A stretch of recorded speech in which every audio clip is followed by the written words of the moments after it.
మనం మన యాడ్స్ని ఆప్టిమైజ్ చేయొచ్చు. ఒకవేళ ఏమైనా మిస్టేక్స్ ఉంటే మిస్టేక్స్ చేంజ్ చేసి మళ్ళీ ఇట్లా యాడ్ మొత్తం కంప్లీట్గా చూసేటట్టు. నెక్స్ట్ వచ్చేసరికి ఎస్టిమేటెడ్ రెవెన్యూ. మన యాడ్స్ నుంచి మన ప్రోడక్ట్స్కి రీడైరెక్ట్ అయ్యి ఎంతమంది మనకు కొన్నారు అనేది కూడా ఇక్కడ చూపిస్తుంది. $117.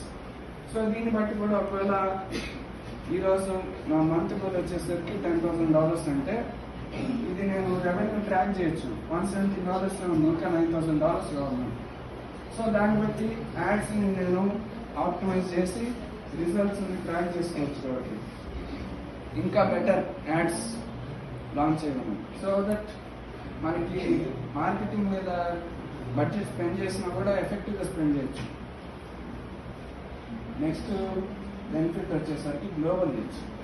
సో ఒకవేళ మనం టీవీలో యాడ్స్ డిస్ప్లే చేస్తామంటే అది ఒక రీజియన్ వరకే రిస్ట్రిక్షన్ ఉంటుంది.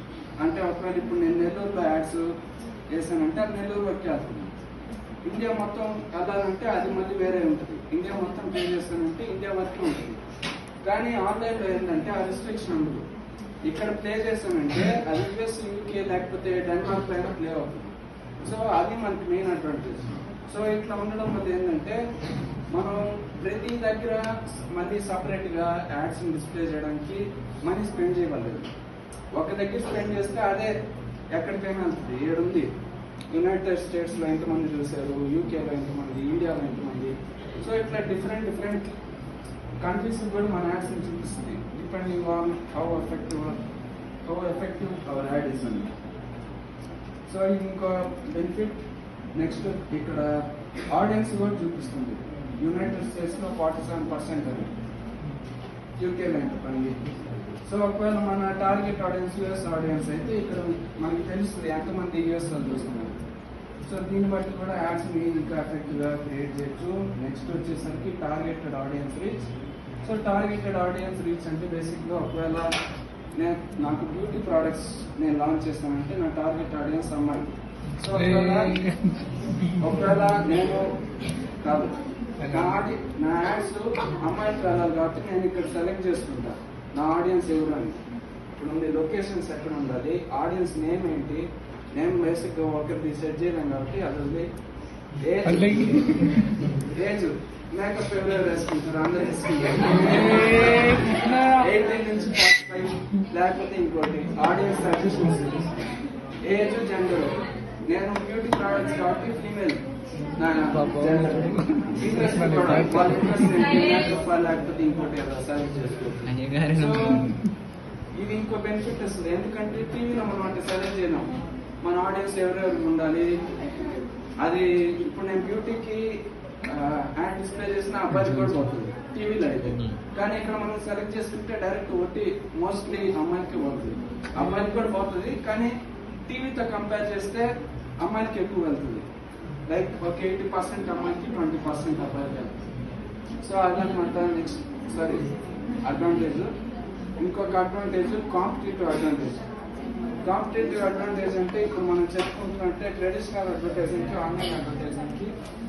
సో ట్రెడిషనల్ అడ్వర్టైజింగ్కి ఇందా చెప్పినట్టు టీవీలో అయితే add display cost, production cost ఎక్కువ ఉంటుంది.